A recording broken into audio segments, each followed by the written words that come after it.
Hey everybody, we're making some really fun and easy Super Bowl snacks today. We're Packer fans in our house, so we're going to be sticking with a Midwest theme for all of our snacks. So let's get started and I'll show you how to make these. Okay, so this first one that we're going to do here, I'm calling this the Wisco Dip. It's everything that we love about the Midwest. We got cheese, milk, and corn. We're just missing beer. So this is one that we're going to make in our crock pot here. We're going to start out with half of a frozen bag of corn, sweet corn. This is 12 ounces, so we use about half of this. Yeah, and that'll go into our little crock pot here. We'll add 1 cup of cheddar cheese.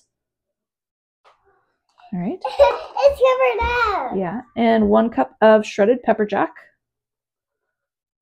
It's covered up too. That's all right. Then we'll do an 8-ounce block of cream cheese. Yay! I love it.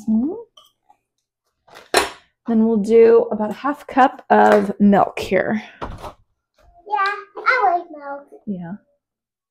Because it looks like cereal. Yeah, you like it with cereal. Yes. Okay, there's our milk there. We're also going to add a little bit of seasoning here. We'll do a 1/4 teaspoon each of garlic powder and onion powder. So we'll let this go in our crock pot on high for about 3 hours. I don't like onions. Oh, okay. We'll do a little bit of garlic powder here.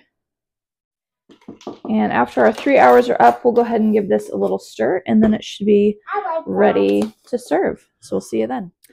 Okay, we got our Wisco Dip looking good here. It's been about 3 hours. This looks really good.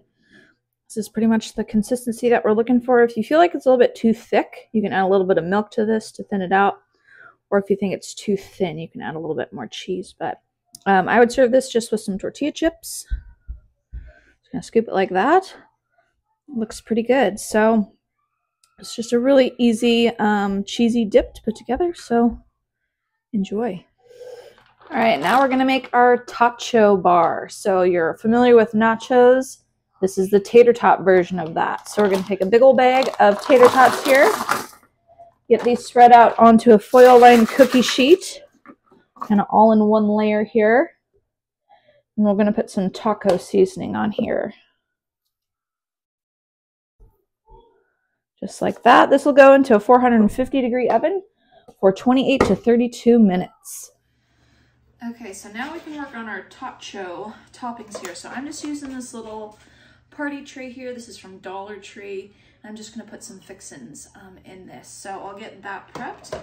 One thing that's nice about this is that you can also do this like the day before. Just cover everything with saran wrap and then just bring this out when you're getting ready to serve it. So we'll get everything put in there real quick.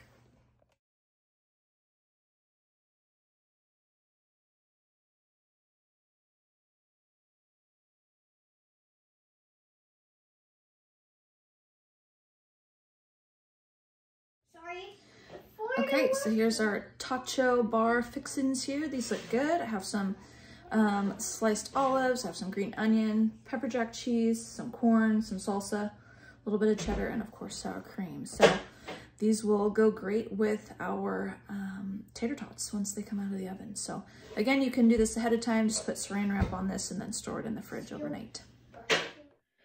All right, we got our tater tots out of the oven here. Now we can scoop a few of these into a bowl and get our tachos dished up here. So I'll go ahead and put some of these fixins on here and I'll show you what this looks like.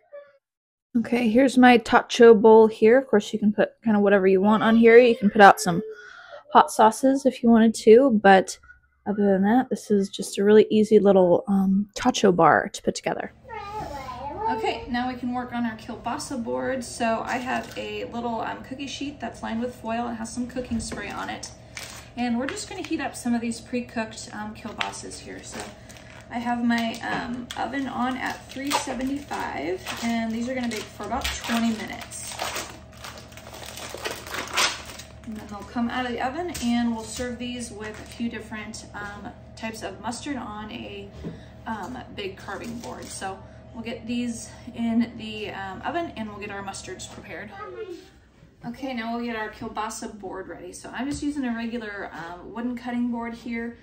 I'm going to set out a couple different mustards. I got a honey mustard, just a plain yellow mustard, and then a spicy brown mustard. So I'll set out a little shot glass with some toothpicks in it for people to kind of serve themselves. And for the mustard, I'm just going to use these little condiment cups for our mustards here, so people can kind of dip their kielbasa in one of these if they want. That was the spicy brown, and here's just the regular yellow mustard. And then our honey mustard. Okay, so this should be all ready for our kielbasa to come out of the oven.